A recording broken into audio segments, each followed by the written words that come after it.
नमस्कार मित्रांनो, हा आपला आहे 3 महिन्याचा प्लॉट 970 झाडांचा. आता आपण याला 3 महिन्यानंतर पहिली छाटणी जी आहे ती केलेली आहे सिंगल स्टेममध्ये आणि आपण आता त्यानंतर याला बोर्डोची पण फवारणी केलेली आहे.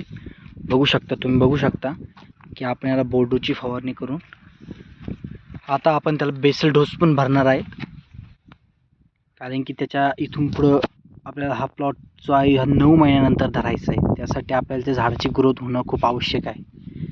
त्यासाठी आपण त्याला आता खत वगैरे सोडणार आहे आणि पहिली छाटणी केल्यानंतर खूप चांगल्या पद्धतीने झाड दिसतंय. बघू शकता तुम्ही, हे बघा,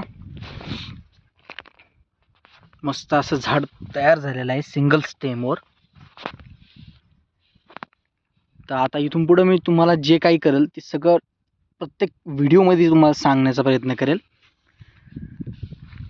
त्यासाठी तुम्हाला जेणेकरून माझे व्हिडिओ बघण्यासाठी लाईक, शेअर आणि सबस्क्राईब करत जा, जेणेकरून माझे नवनवीन व्हिडिओ तुमच्याशी तुम्हाला भेटू शकेल. तर धन्यवाद मित्रांनो.